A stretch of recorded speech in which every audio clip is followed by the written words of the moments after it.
Good evening, glad that you are watching your channel of choice on the news tonight.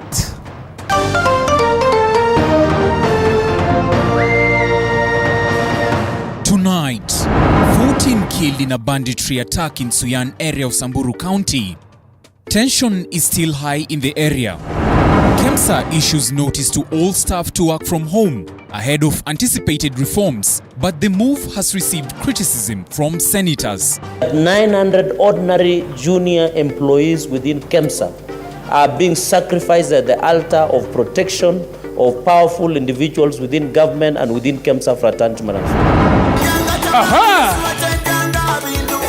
Ford Kenya endorses Moses Wetangula as presidential flag bearer in next year's elections during National Delegates Conference. Kenya will be a key player in every arena where solutions on conflict are desired. As party holds National Delegates Conference, despite political parties' disputes, tribunal decision halting it. And I can assure you we're going to meet them in court on 15th, as directed by the tribunal in the last order that we received yesterday. And 6 police officers charged with the murder of Kianjokoma brothers released on a 300,000 shillings cash bail on conditions.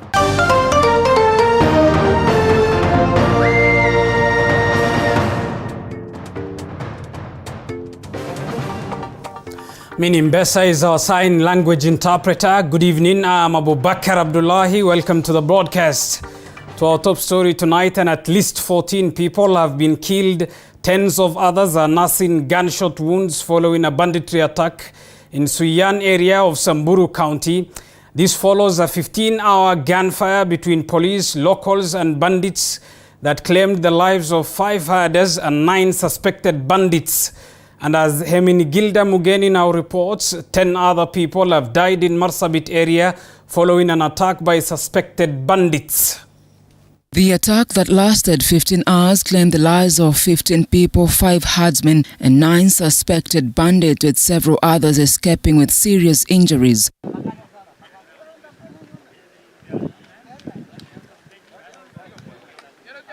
Samburu Central Sub-County Police Commander Alex Rotich has confirmed the incident, saying the security agencies responded quickly. Tuko sehemu ya Suyan, msituni, pale hiyo uvamizi ilitokea jana na asubuhi ya leo. According to Rotich, over 1,000 livestock was stolen, with half of the stolen livestock recovered so far. Mwili ile tumepata kuona hapa msituni ni 9 ya wale raiders walikuwa wamevamia pande hii, na wale community ingine ni mwili 5. Wote ni 14 ile wapatu kwa kichaka.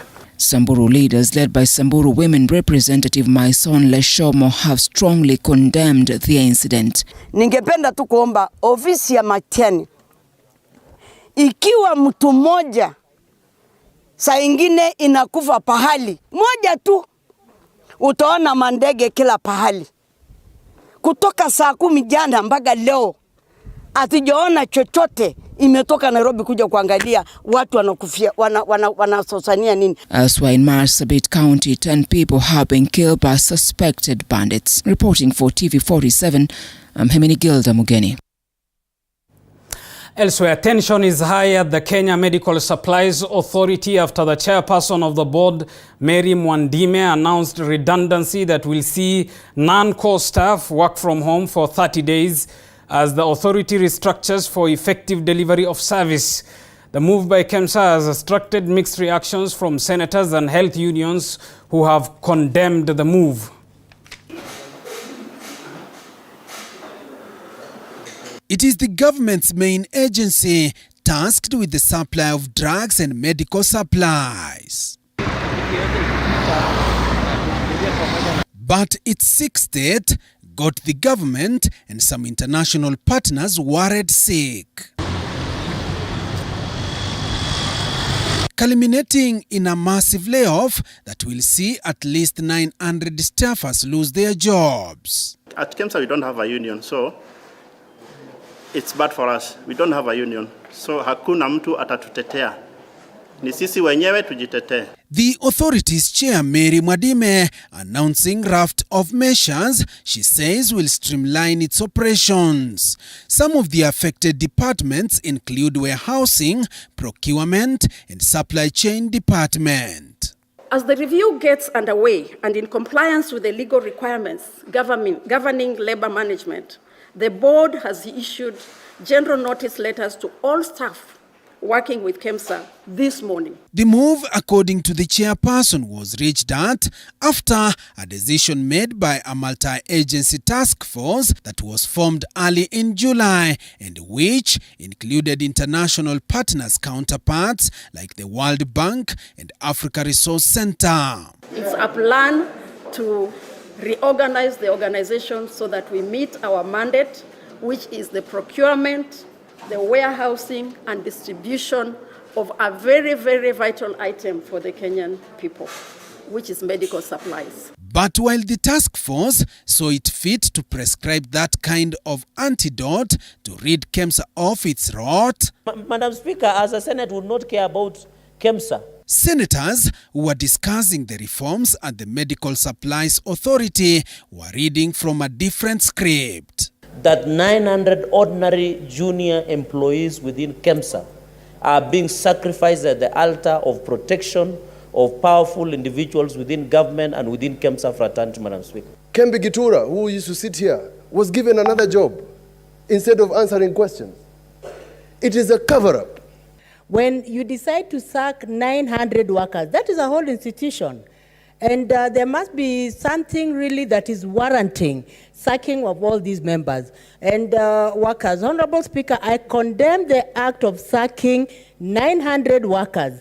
Yes, could be these particular people, maybe their duties are no longer very seriously needed, but there are significant people behind these particular 900 people. The Kenya Medical Practitioners, Pharmacists and Dentists Union have also called on KEMSA to suspend the purported restructuring to allow for further engagement of stakeholders, including unions and professional associations.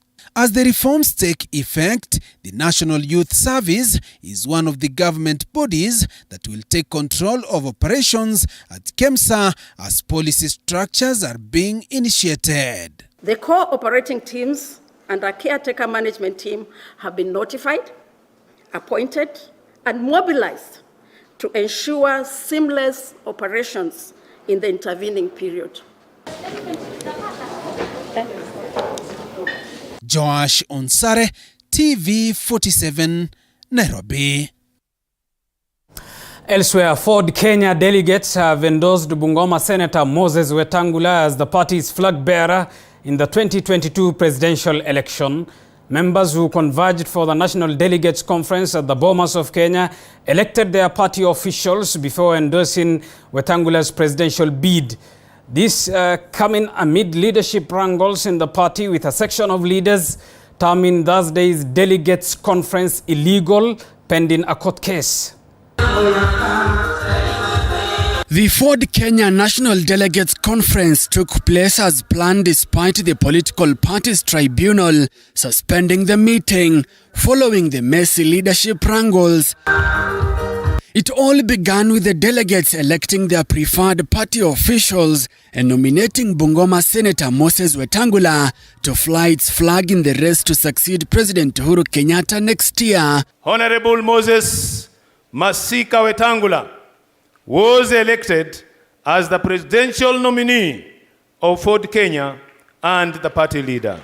Leaders present asking the One Kenya Alliance co-principals Wetangula, Wiper's Kalonzo Musyoka, KANU's Gideon Moi, and ANC's Musalia Mudavadi to stick together and present one presidential candidate ahead of the 2022 polls. Wetangula promising to back any candidate presented by the One Kenya Alliance. We have sensed that there is danger. If we don't come together as a people, as parties, we're going to leave this country in the wrong hands. So I dare you, Ford Kenya. I dare you, ANC. I dare you, even us in KANU.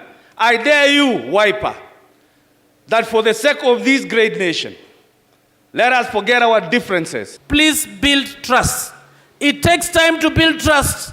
It takes a second to break that trust. In 2002, Kibaki alienda nomination. Which nomination?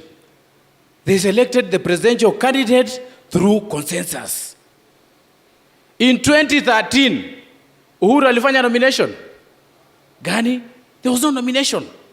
This team seated here, Musalia, Wetangula, Kalonzo, and Gideon Moi, give us a presidential candidate through consensus.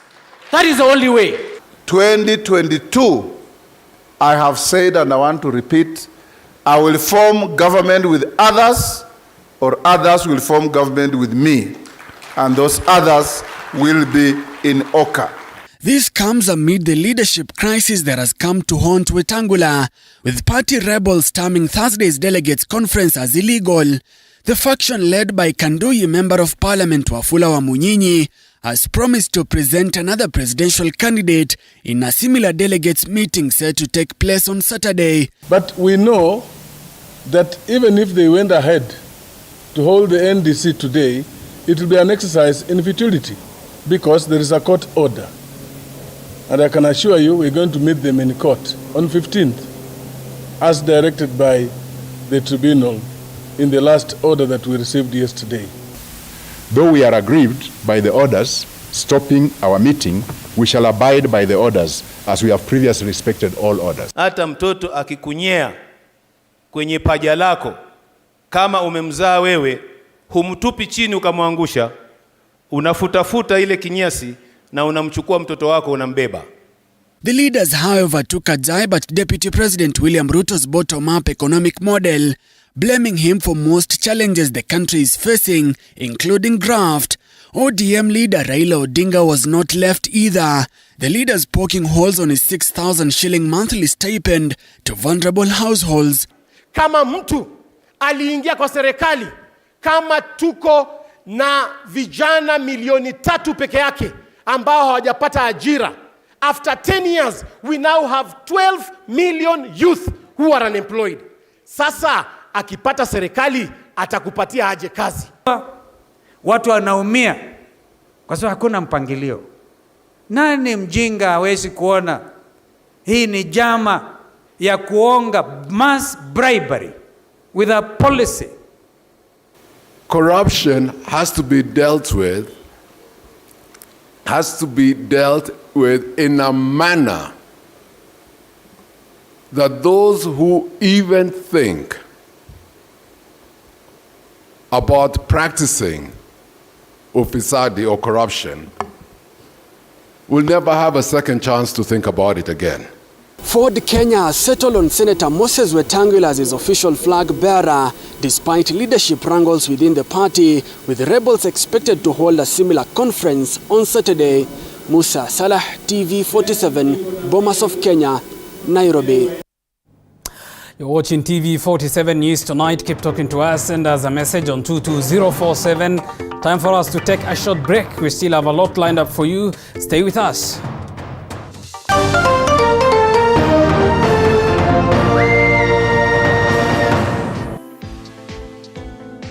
Entrepreneurs around the country are creatively grinding. I started with a borrowed phone.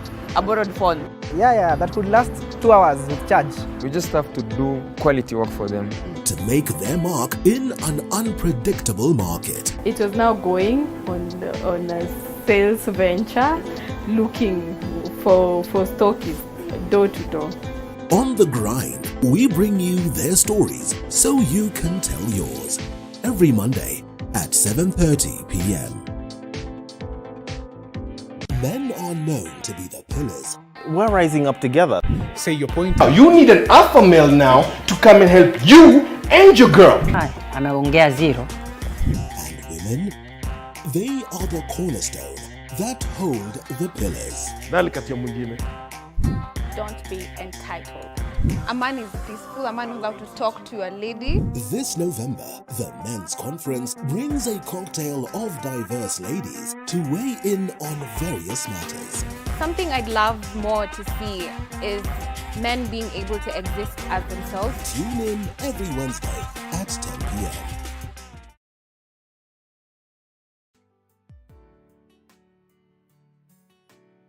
Hello guys, and welcome to Night In with Joy Irungu. Joy Irungu. Joy Irungu. Heartbreak, pain, and tears have been a major part of Night In Season 1. We thank you for being with us on this journey, and for this upcoming season, we will bring you more empowering stories that not everyone is talking about. This is the only show where we keep it authentic. We share our lifetime experiences, and you know what? Tell every person that you can turn your pain into power. Join Joy Irungu on Night In as we take the brave step of sharing.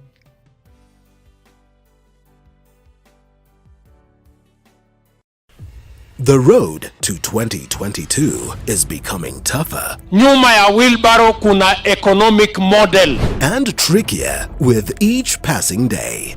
Niliwaambia washushe chini bei ya mafuta.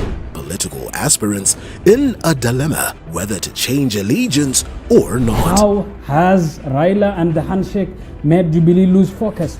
You've seen Raila Odinga flying military choppers. Our people have never been called to Uhuru Park to unite. They have always united out.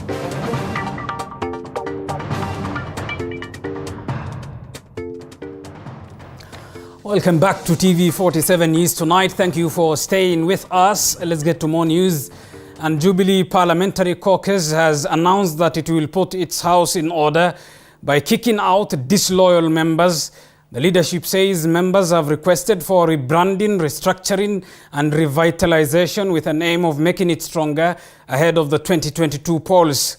Meanwhile, party members have accused Deputy President William Ruto of taking credit of development projects by the Jubilee government. We are in the process of a major, carefully planned and unprecedented revamp that will send a message to our detractors. That it is no longer jubilation at the ruling Jubilee Party's house is no longer in question. This time, the bare-knuckle war seeming to get a little out of hand, with the party's top leadership punching none other than the party's own deputy leader, William Ruto. We therefore cannot understand the anger and bitterness we see in them when they hear that Jubilee is revamping in preparation for the 2022 elections. Plans to kick out Deputy President William Ruto now seeming inevitable, with the Jubilee Parliamentary Caucus suggesting that the removal of the Deputy President is the magic wand that is needed to steer the ship back to its direction, further questioning the second-in-command's track record on development and warning him for what they said is taking credits of Jubilee development records as he criticizes some of those in the government. We are happy to announce that Jubilee has cleaned house at local and national level and shaken off most of the bad elements who have been undermining the party, including, unfortunately, none other than the now estranged Deputy Party Leader, William Samoei Ruto. But in a quick rejoinder, the second-in-command insists that he and his boss, President Kenyatta, have delivered what they promised Kenyans. Wanasema tuende bottom up. Further saying that if elected president next year, his government will continue with this government's legacy. Si tumepanga saa hii ya kutoka Naitiri mpaka hapa Misugu. Si tumepanga mambo ya stima. Kutoka 17,000 si watu wako na stima saa hii Bungoma ni 130,000. Si shule ya teknolojia. Si tumejenga yenu ya Webuye West. Na tumejenga ingine 5. The ruling Jubilee Party is planning to hold its NDC meeting this November and will, among other things, deliberate on changing its organizational structure, which its leaders say will reflect on its members' aspirations. Kirinyaga Senator Charles Kibiru will now be the new Kirinyaga region spokesperson after Governor Anne Waiguru joined Ruto's United Democratic Alliance Party. Jubilee Party walisema wangetaka tukutane leo mimi kama mwana Kirinyaga nilikuja kuwasikiza. And while endorsing Senator Charles Kibiru, Jubilee Chair in Kirinyaga Muridhi Kangara insisted that the party is still intact. Paul Kirobi, TV47, Nairobi. Well, still in politics, and Deputy President William Ruto has said none of his competitors is ready to face him in the forthcoming general election. Ruto accused his competitors of lacking an agenda for the country in his first day tour of Bungoma County. Mike Kagwongo reports from Bungoma. Speaking in various stopovers in Naitere, Kamukoywa, Ndivisi, Matisi, Nalondo, Angurai and Kamolo during his empowerment tour of Bungoma and Busia counties on Thursday. DP Ruto told his competitors to come up with their own agenda and face him. Wacheni kukaa nyuma ya Uhuru Kenyatta rais. Wacha rais amalize kazi yake. Anafanyia kazi wa Kenya milioni 45. Nyinyi watu 6-7 tokeni nyuma ya Uhuru Kenyatta, kujeni pambana na mimi. Na wakuje na candidate na watafute sera. Wasikuje tu na kitendawili na tibim. Hawa wananchi siku hizi wamerevuka. Wanataka kujua nini wanapiga kura kwa agenda gani. Ruto says if his competitors are serious, they should stop banking on support from President Uhuru Kenyatta, but instead should face him, noting that they should allow the president to implement his legacy projects instead of disturbing him. Vile tulikuwa tumepanga ndani ya Big Four mwaka ujao, agenda yetu ya kwanza ni kuweka bilioni 100 katika miradi na mipango itakayowapatia ajira hawa vijana wetu. The UDA party leader wondered why his competitors were busy criticizing UDA's bottom-up economic model instead of coming up with their own. Ndio tukajenga barabara kutoka Busia town mpaka Malaba. Ni kweli ama si kweli? Tukajenga barabara kutoka Busia town ikuje hapa Angurai iende mpaka Malakisi. Ni kweli si kweli? He was accompanied by MPs Benjamin Washiali, Didmas Barasa, Dan Wanyama, Fred Kapondi, Mwambu Mabonga and John Waluke, who told those criticizing UDA's bottom-up economic model to instead come up with their own agendas. Na tumekubaliana ya kwamba from day one akiingia kwa ofisi kama rais, tunampa shiti yetu ya watu wa Bungoma, ile vitu ambavyo vimesama vyote. Huyu mtu ana nguvu, ana akili timamu. Ukimwambia kitu anatekeleza na anashika papo hapo. Hawa vile walikuwa Simba mkuu wa nyuma, Simba akakuwa mlemavu, wafona wa mnyenyi na likia amechukua matumbo. Alafu tunaambia Yeseri amechukua na mguu wengine, sasa Simba haitembei. Na tukaangalia agenda za wale presidential candidates wote, tukapata ule uko na agenda ya kusaidia Wakenya ni Mheshimiwa William Samoei Ruto. Ruto is expected to complete his 2-day tour of Bungoma County Friday in Bungoma town. Mike Kagwango, TV47, Bungoma. Moving on, 6 police officers facing murder charges following the death of 2 Kianjokoma brothers in Embu County can breathe a sigh of relief after the court released them on a 300,000 shillings cash bail. Willie Dennis Njiru reports. It was a day like no other in the recent months for 6 police officers linked to the murder charges of the mysterious deaths of the Kianjokoma brothers after the courts slapped each of them with a 3 million shillings bond or a cash bail of 300,000 shillings. The court has listened to us and agreed with us and entered them in reasonable cash bail. It is a serious indictment on the office of the DPP. Why does the DPP waste so much time on pre-trial detention? The DPP has put so much pressure fighting for the people not to be released on bail. Benson Mputhia, Consolata Karaoke, Nicholas Cheriot, Martin Wanyama, Lillian Chemuna and James Mwaneki, who have since pleaded not guilty on the counts preferred against them, are said to have murdered Benson and Emmanuel Ndwega on the night of August 1st this year and were denied bail on accounts of interference with the case. After they were charged, we applied for bail.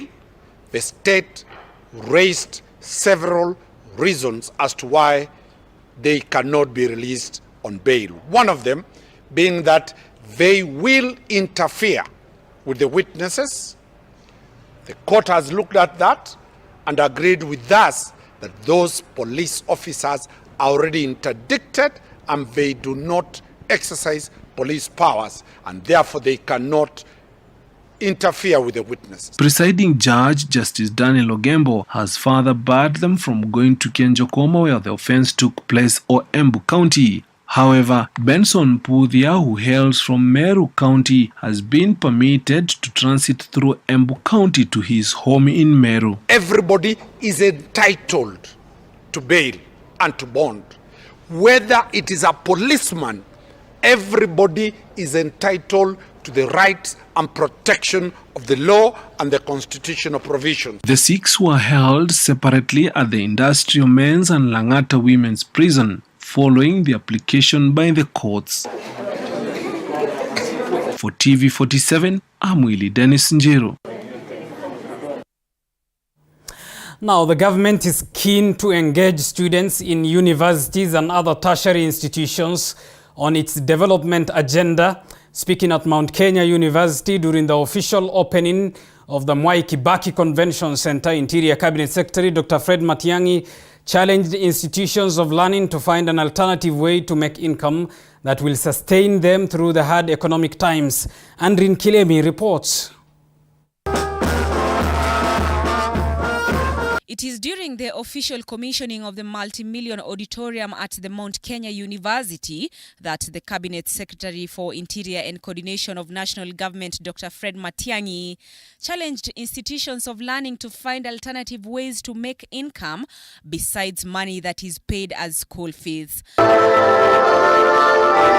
Matiang'i has further noted that the government is keen to engage universities in development agendas. There is no government anywhere in the world that has got all the resources necessary to educate all its populations and offer education to those who seek it from across its borders. It is through working with, supporting, and putting resources in private enterprise that we expand the opportunities that we have in our country, such as is happening here at MKU. The auditorium named Mwai Kibaki Convention Center has a capacity of 2,000 participants. The facility will immortalize Kenya's third president for his passion in education matters and for having granted the university a charter in the year 2011. Build the physical entity that is the Mwai Kibaki Convention Center is a crucial. There is a crucial reason for immortalizing a Kenyan who has made immeasurable contributions in what our country has turned out to be today. The existence of the new facility will not only benefit students within the university, but will further impact the community. What we are planning to do in the future is that we will be able to open this facility not only for conferences, but for also internal seminars, vitu kama festivals, the drama, the social sciences. Watu wataweza kutumia hili jumba ili kuendesha masomo yao. Students who attended the opening of the auditorium expressed their joy and optimism in the fruits that the facility will bear in the near future. Our drama club, those people who are talented will be able to use this auditorium as their filming and shooting their videos. We believe that as beautiful as the outcome of the building is, the events that are going to take place inside will be as beautiful or even more beautiful. The launch of this multi-million auditorium is set to support, facilitate and spearhead educational and art activities and to further provide space for community to hold developmental meetings. Andrin Kilemi, TV47 from the Mount Kenya University, Thika, Kiambu County. Thank you, Andrin Kilemi, for that, and congratulations to Kenya's leading private university. You're watching TV47 News tonight. Time for us to take another short break. But remember, when we come back from the break, With us in studio, we will be speaking to Tongaren Member of Parliament, Etheli Simiyu. Will be making sense of the Ford Kenya fracas, the mess that is of that party, and which way forward in as far as the leadership wrangles of that party is concerned. Stay with us.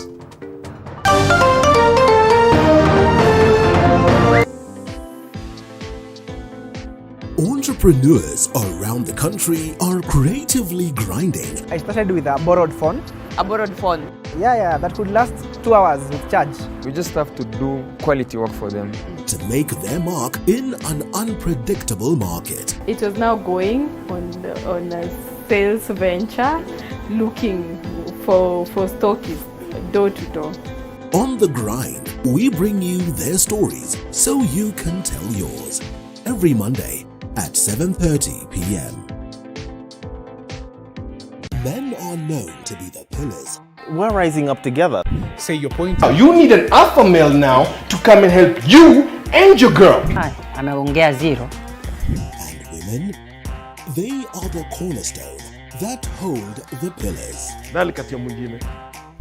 Don't be entitled. A man is peaceful, a man knows how to talk to a lady. This November, the Men's Conference brings a cocktail of diverse ladies to weigh in on various matters. Something I'd love more to see is men being able to exist as themselves. Tune in every Wednesday at 10 p.m.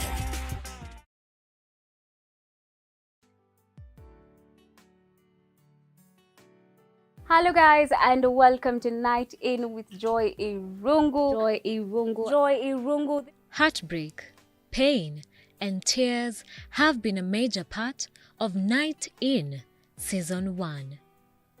We thank you for being with us on this journey, and for this upcoming season, we will bring you more empowering stories that not everyone is talking about. This is the only show where we keep it authentic. We share our lifetime experiences, and you know what? Tell every person that you can turn your pain into power. Join Joy Irungu on Night In as we take the brave step of sharing.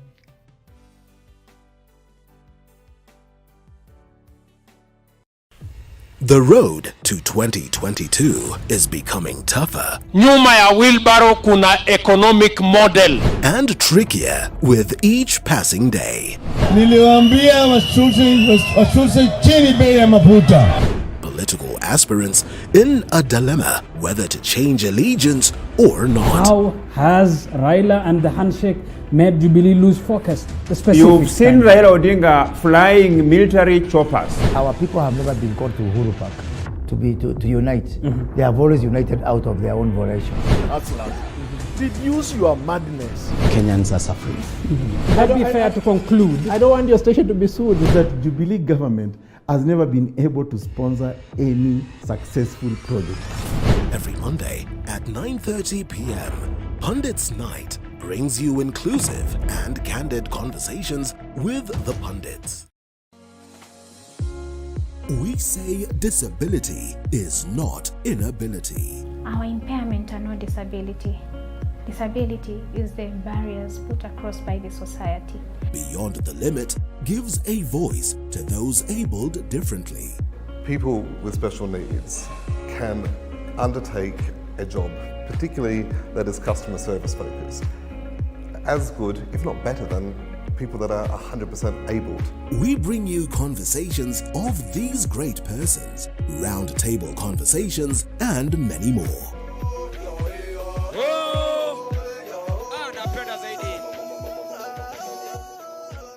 Every Saturday at 7:30 p.m.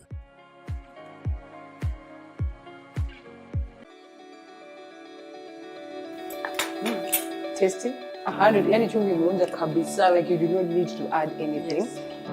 So the first thing you need as a beekeeper is a beehive.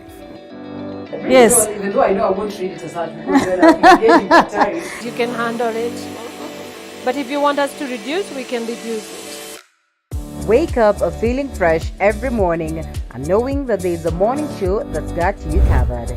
It's the morning show built just for you. From local headlines,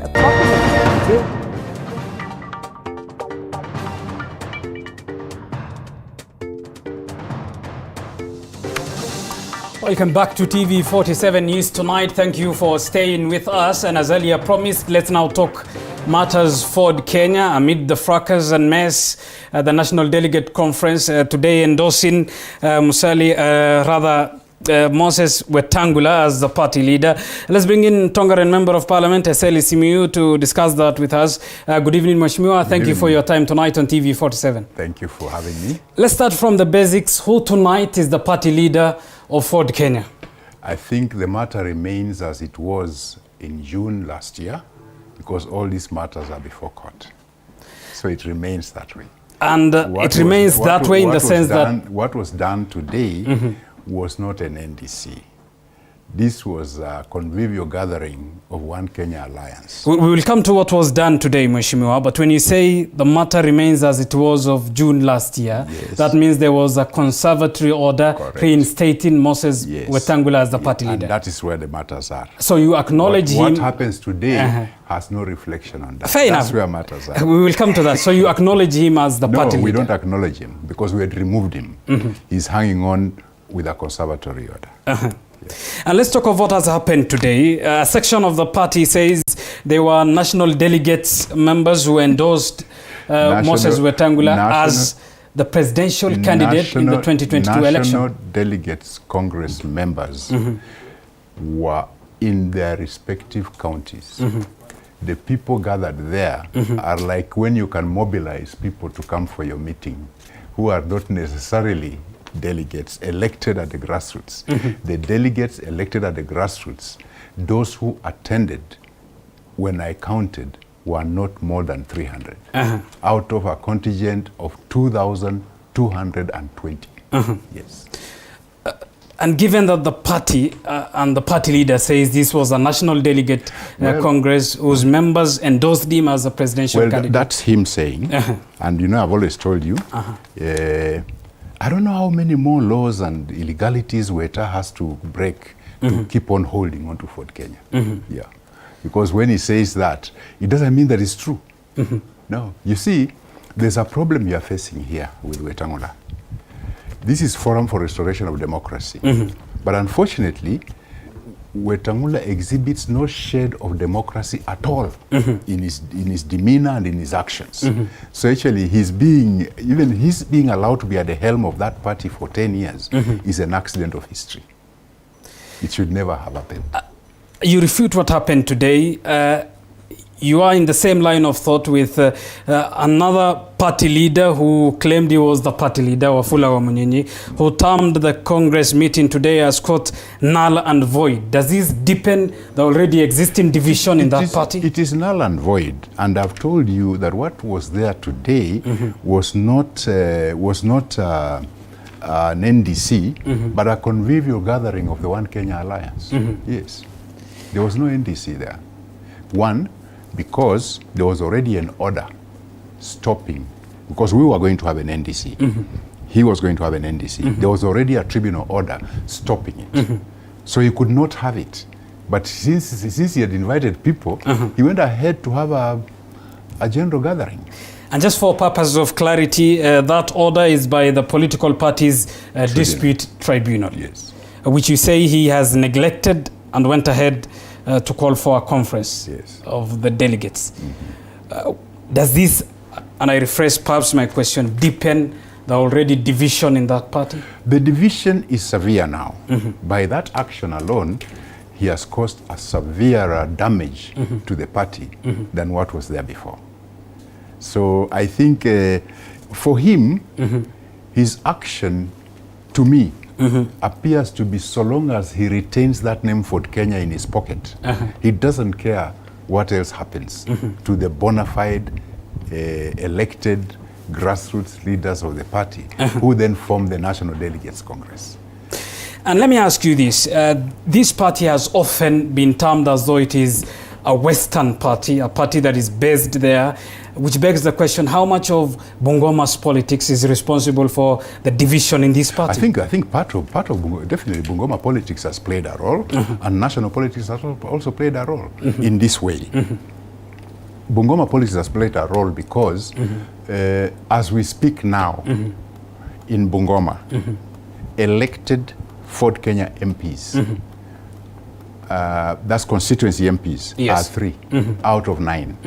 That doesn't make you a stronghold, okay? And of those 3, one is thoroughbred Tanga, who came in, and he came in recently. He came from Jubilee, came to Ford Kenya, given a ticket, became an MP, and immediately declared his support for William Ruto. That gives you an indication of what's going on in Bungoma. When you look at the elected MCAs of the 45 wards, Ford Kenya did not get half. That's not a stronghold. So yes, you are right. The local politics is playing a role. And the fact that Wetangula is the senator of Bungoma and has failed to be a unifying factor, he has been a divisive factor. So yes, local politics plays a role. Now national politics plays a role in the sense that quite a number of people in the party felt that Wetangula was leading the party in a direction they didn't want, because he's got one leg in Tanga, one leg in this newfound Okoa Kanu alliance. I'm sorry you call it Okoa Kenya, me I call it Okoa Kanu. You say Wetangula has one leg in UDA? Yes. Where do you base that argument on? Because all the MPs who support him within the party and all the MPs, all the MCS who support him within the party are Tanga. Those who don't support him are with us. But at least he's not public of dalliance with Tanga, dalliance with UDA, isn't it? He's hiding in plain sight. You know what hiding in plain sight is?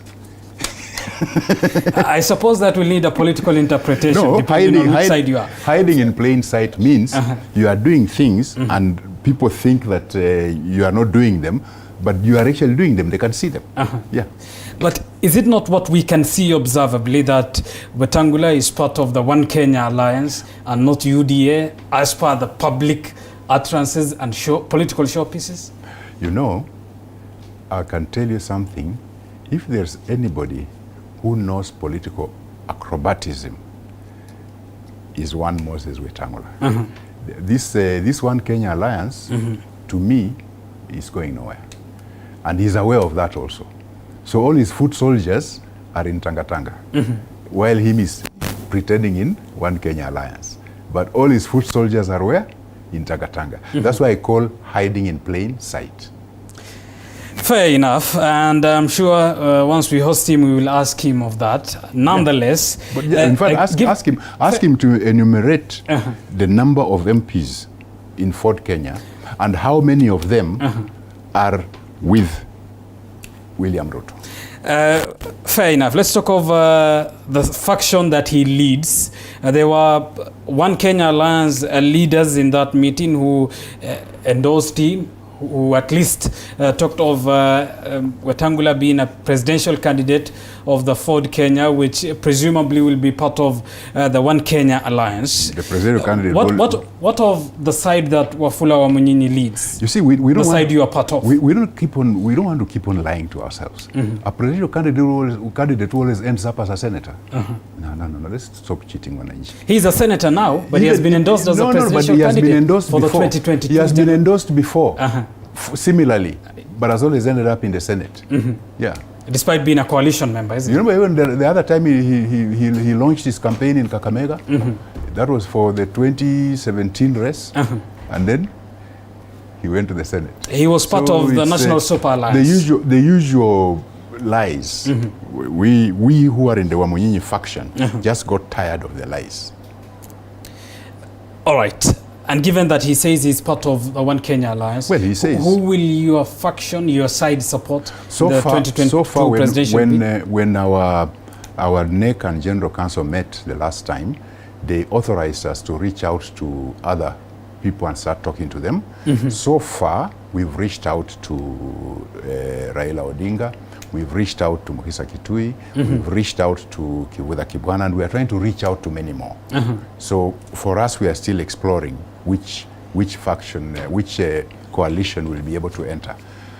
So for them, they are in the so-called Okoa Kanu alliance. But I don't think that alliance is going to last. And for the purpose of the record again, that alliance is One Kenya alliance. No, it's Okoa Kanu. That's your interpretation. No, it's not my interpretation. That's why I told you hiding in plain sight. All right. Count them. Kalonzo, Musalia, Wetangula, Jirongo now. All these are Moi orphans. All right, and you mean they were former members of the Independence Party Kanu, is it? Fair enough, they were. So that's why I call it. But they are part of the One Kenya. Fair enough, let's move from that. They are now part of the One Kenya alliance. No, they call themselves One Kenya. I call them Okoa Kanu because you can't say One Kenya alliance when among your, how many principles are they? There are 5. Of the 5 principles, 3 are Luyas. All right, let's talk of... Which One Kenya are you talking about? Fair enough, that's what they say, and that's why I'm insisting that at least it's a name, that is what they say. That is their name. All right. But I know my interpretation is different. And you have a freedom and a right to interpret it the way you want. Yes, and I call it Okoa Kanu. Fair enough, let's move from that and talk of what your side is accused of. You and Wafula Wamunyinyi are accused of plotting a coup and exercising one to that extent in Kenya's second oldest party. Well, what's the problem with that? Wetangula did it on Kombo, so why shouldn't we do it? Does it mean when he does it, it's okay?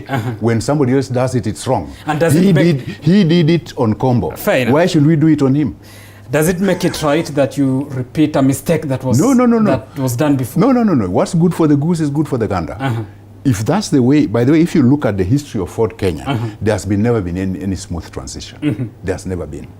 But that's the history of Ford Kenya. But the fact that, in fact, I said this at the beginning, the fact that he got a chance to lead a party such as Ford Kenya was an accident of history, but it's now time to end that accident. Because this is Forum for Restoration of Democracy. Wetangula has got no shade of democracy in his activities. So it was an accident of history that he led such a party. So now it's time for him to leave. He can call it a coup, he can call it whatever he wants to, but the same way he took over is the same way he's going to leave. Mheshimiwa Eseli Simiyu, given that there was a wrong historically done, does it correct it for the same mistake to have been orchestrated by your faction of the political party? It doesn't matter. You can accuse us of coup, whatever. I say it was good for the goose, it's good for the gander. That's the way he took over the party, that's the way he will live. All right, and because of the interest... You had the story about who lives by the sword? Yes. Has to perish by the sword? Fair enough. And because of the interest of time, probably one last question. We are talking of unity in Ford Kenya. We are talking of unity in Western region, which begs the question, given the glaring division in the larger Mulembe nation, is it possible to unite the Luyas ahead of the 2022 election? This thing of giving a dog a bad name and hanging it is not right. Is it? Who said there's divisions in Mulembe nation? Look at it this way. From the time we went to multi-party democracy, Mulembe nation also evolved with the multi-party democracy. You look at 2002, the Mulembe nation virtually voted to a man for Kibaki. In 2007, there was just one split, that Bungoma Trans Nzoia voted for Kibaki, while the rest voted for Raila.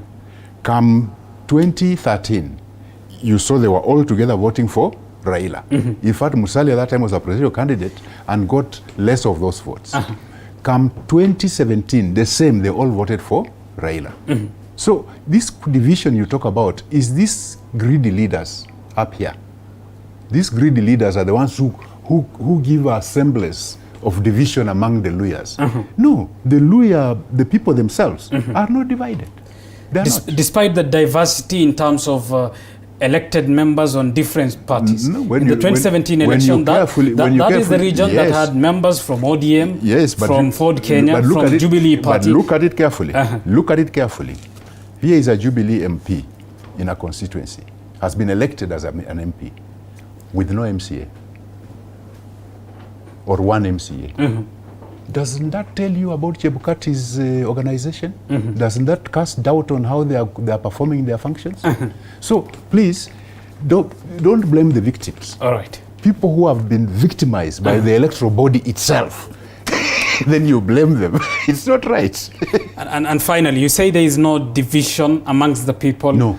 But there is division among the leaders. That we observe, that we see, isn't it? The leaders are the ones who are greedy and selfish, and therefore they squabble for the spoils.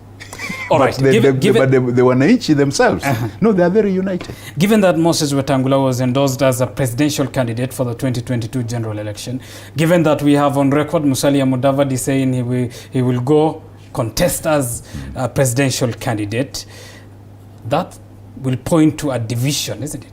But let me ask you, was Musalia and Jirongo in that meeting? They were not in the NDC of today, isn't it? You've answered. But there are other members who are supporting that. No, you've answered. Why weren't they there? You cite their absence in that Congress. You know, sometimes in politics, actions speak louder than words. Why weren't they there? Why weren't they there? Is it because Musalia and Jirongo feared that if they go there, therefore appearing to support to Wetangula, they are going to lose the ground in Western? So their absence was strategic in your interpretation? Again. Not my interpretation. This is plain. I'm telling you that in politics, actions speak louder than words. All right, Mheshimiwa. Then what next for Ford Kenya as we finalize? What we'll do, because time is running out, elections are around the corner, there is this court order where there's supposed to be a mention on 15th and therefore hearing. I like the tribunal because the tribunal doesn't take too long with the political cases. It's not like the High Court where Wetangula has tied up everything. Even that case he took there last year is yet to be heard. We don't even have a mention date. Okay? And he's been surviving on that conservatory order. Unlike the High Court or the Appeal Court, at least the tribunal moves things very quickly. So we expect that this will be heard quickly and then we move on. And I know, since this meeting was illegal, I expect the Registrar of Political Parties not to accept those returns. Because if you accept those returns, you'll be going against a court order. All right, and that's where we will have to end the quick chat on Ford Kenya, Mheshimiwa. Thank you for your time. Although I saw today that the Deputy President was in my constituency. Yes. I was very amused as I've been watching the pictures of him in Bungoma. When you look at the rundown marketplaces that he was in, if you see the two shops, what does that tell you? The poverty in Western. Where people come to capitalize on our poverty by throwing a few coins here and there for people to fight over and then say now they are your incoming leaders. It's sad. It's a shame. All right, and that's where we'll have to end this discussion. Thank you. When Chebukati's organization has allowed voter bribery early on before even the election period.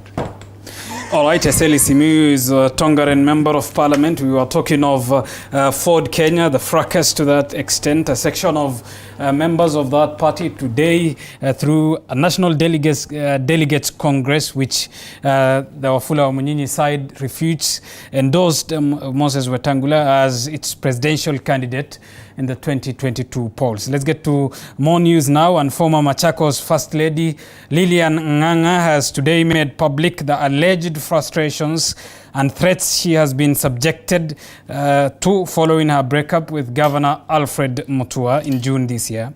And as Elizabeth Achieno now reports, Lilian claims that the governor has threatened her life and those close to her.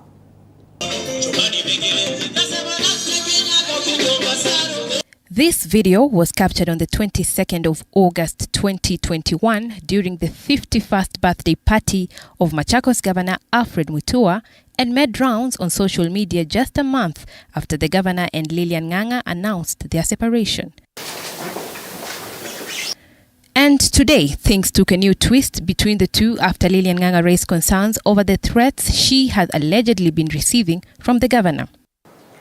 Mr. Mutua angrily termed me as his enemy number one and threatened to crush me to ash, as he takes away everything I have and everything I own.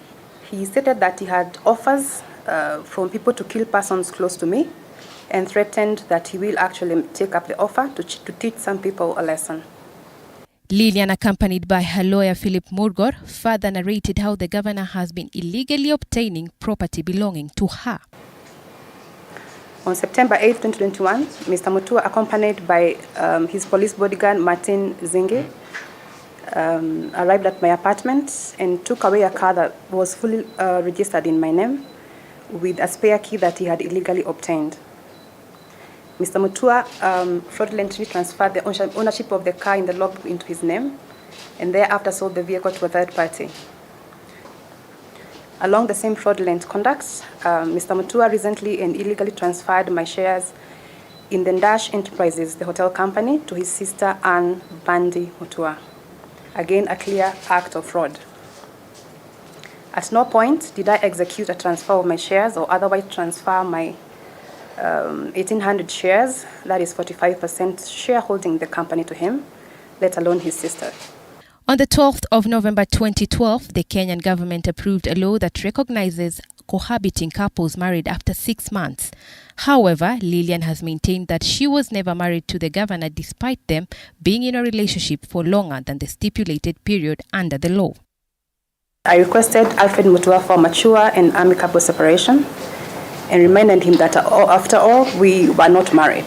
Lillian is now calling on the government to take up the matter and ensure that justice is served. I am publicly requesting Mr. Mutua to immediately return my property, cease threatening my life and of those around me, and stop his arrogance, abuse of power, manipulation, and bullying. He needs to get a life and he needs to move on. What I have described amounts to a form of GBV, that's gender-based violence, known as psychological and economic gender-based violence. Mr. Mutua is out to destroy me, both psychologically and economically, and must be stopped by the government. Elizabeth, Atieno TV 47. Elsewhere, Kenyans have until tomorrow, Friday, 5:30, to register as voters in the ongoing voter registration exercise, which was extended on the 2nd of November. Judge Eric Ogola issued the ruling at Eldoret High Court few days after he ordered IEBC to continue with the exercise until the 7th of November.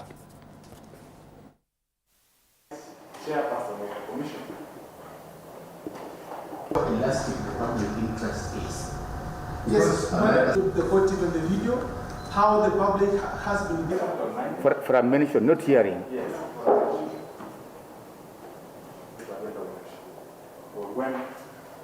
The ruling on that matter will be delivered on 25th of November 2021.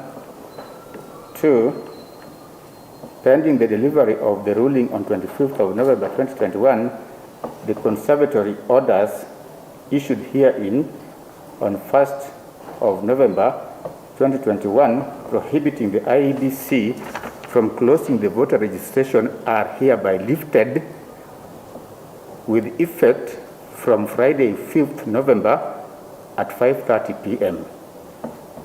3. The said conservatory orders shall have full force of the law until Friday 5th November 2021 at 5:29 p.m.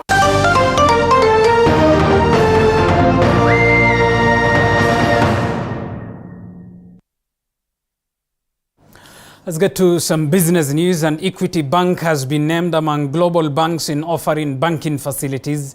The bank has been ranked position 39 globally on return assets, position 71 on return capital, and position 149 on soundness, which is capital assets to asset ratio, in the top 1,000 banks 2021 by the Banker magazine. The valuations are derived after analyzing the banks through 8 categories.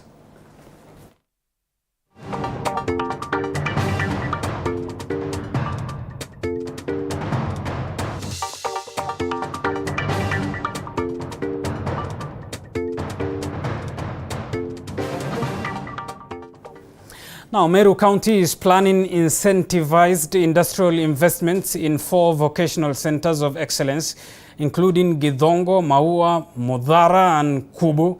According to the Education County Executive Committee, the project will allow upscaling quality in the vocational centers for mass production.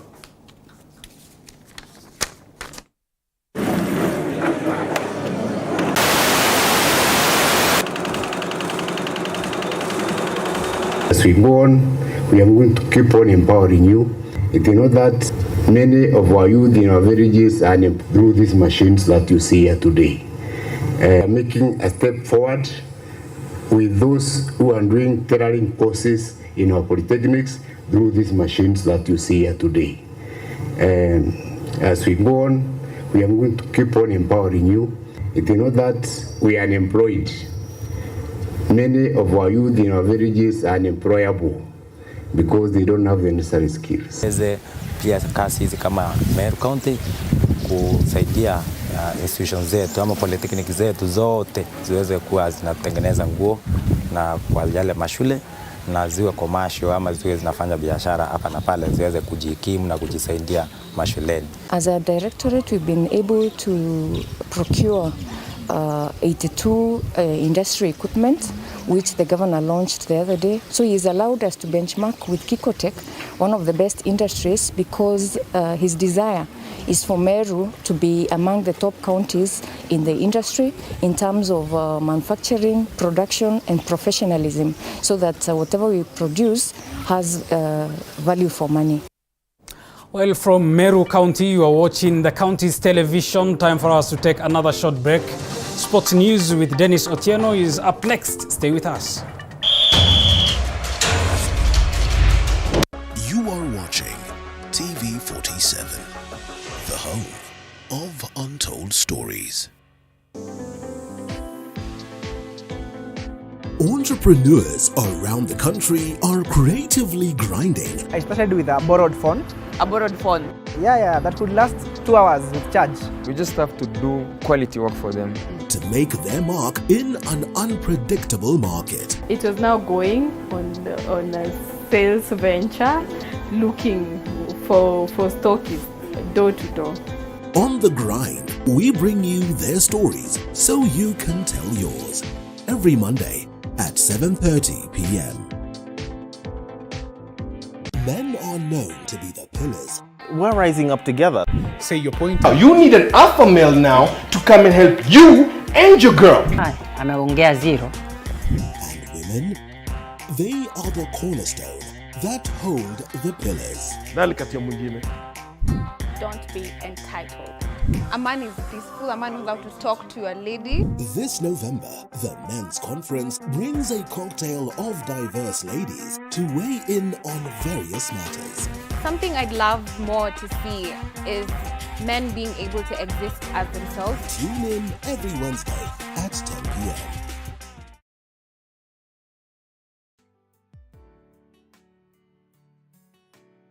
Hello guys, and welcome to Night In with Joy Irungu. Joy Irungu. Heartbreak, pain and tears have been a major part of Night In Season 1.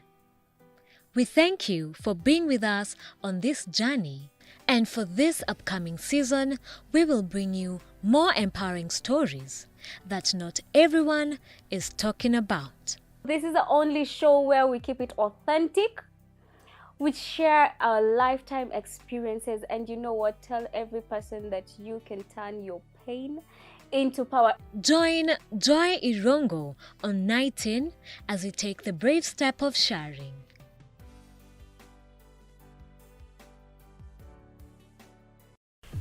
The road to 2022 is becoming tougher. Nyuma ya wheelbarrow kuna economic model. And trickier with each passing day. Niliwaambia washushe chini bei ya mafuta. Political aspirants in a dilemma whether to change allegiance or not. How has Raila and the handshake made Jubilee lose focus? You've seen Raila Odinga flying military choppers. Our people have never been called to Uhuru Park to unite. They have always united out of their own volition. That's last. Reduce your madness. Kenyans are suffering. Would that be fair to conclude? I don't want your station to be sued. That Jubilee government has never been able to sponsor any successful project. Every Monday at 9:30 p.m., Pundits Night brings you inclusive and candid conversations with the pundits. We say disability is not inability. Our impairment are not disability. Disability is the barriers put across by the society. Beyond the Limit gives a voice to those abled differently. People with special needs can undertake a job. A very warm welcome to Primetime Sports. My name is Dennis Otieno. Now let's start off with a probe imposed on FKF President Nick Mwendwa. And Football Kenya Federation President Nick Mwendwa earlier today presented himself before the Senate committee for the first time since being summoned to a probe that seeks to clarify allegations of misappropriation of funds that have been dogging the federation.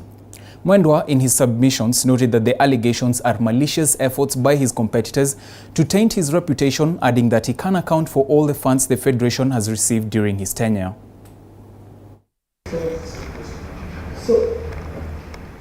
Football Kenya Federation President Nick Mwendwa was earlier today under scrutiny in a Senate committee probe chaired by Senator Johnson Sakaja that sought to set clear allegations of misappropriation of funds that has rocked the federation.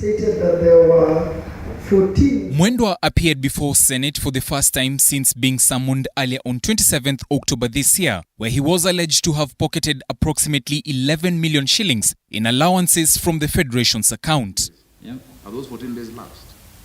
The date that the cabinet secretary... The monies are said to have been part of the 244 million shillings set aside for the Sports, Arts and Social Development Fund. Mwendwa, however, denied the allegations, noting that he had not received the amounts from the Ministry of Sports. If you look at the subtotal for the Cup of Nations, 244,586,705 on page 1 is what we requested.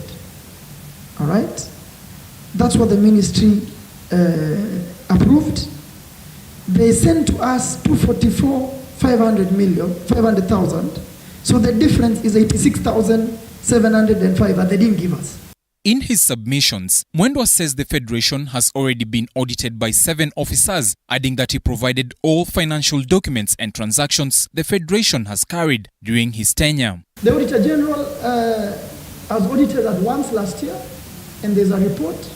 Was there for 3 weeks. We have been audited last year. We've been audited many times before as well since I came to office.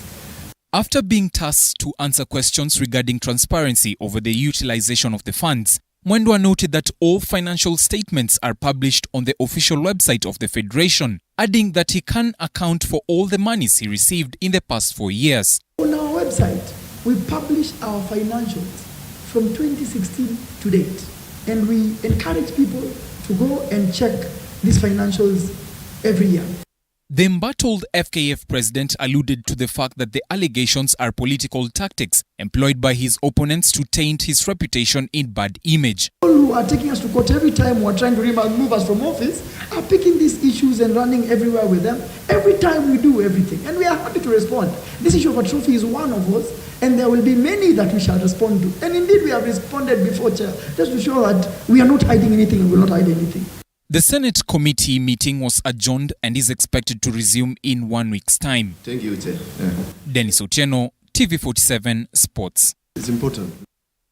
Well, moving on to matters motorsport, and the mini version of the East African Safari Classic Rally took off in earnest at the Karen waterfront earlier today, with teams from various countries around the globe including USA, Bulgaria, United Kingdom, Zimbabwe, Oman and South Africa competing for the ultimate prize. Over 30 cars were flagged off to embark on the 1,000-kilometer race that traverses some iconic safari routes. Champions Baldev Chaga took an early lead on the first stage of the race in his Porsche 911, covering a distance of 44.82 kilometers off the Kona-Baridi section in a time of 23 minutes and 23.6 seconds. Legendary driver Ian Duncan and South African Geoff Bell came in second and third respectively, as the cars overnight at All Tukai Lodge in Amboseli then tackled 3 stages.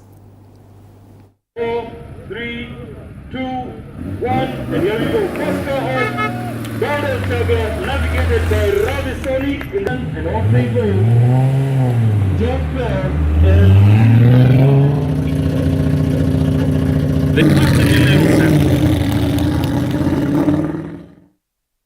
the Now, Woodball players who assembled in Nairobi for the second edition of the Woodball Africa Championships have this morning been left stranded after part of their facilitation was cut short without proper communication from the Sports Ministry. Reports indicate that the evictions come after Nandi Senator Samson Cherargei questioned the Sports Ministry of misappropriation of funds allocated in last year's budget. Speaking to a section of the press at a Nairobi hotel, Woodball Kenya head coach Titus Mboya noted that the players and the technical bench are stranded after their ouster from the hotel as they await official communication from the Sports Ministry. Kenya is expected to host the Woodball Africa Championships from 4th to 8th November, with 8 countries having already confirmed their participation in the championship. We are a federation which is live. We have all those leagues or teams from different universities, and we even have clubs which are coming on board too. We cannot say that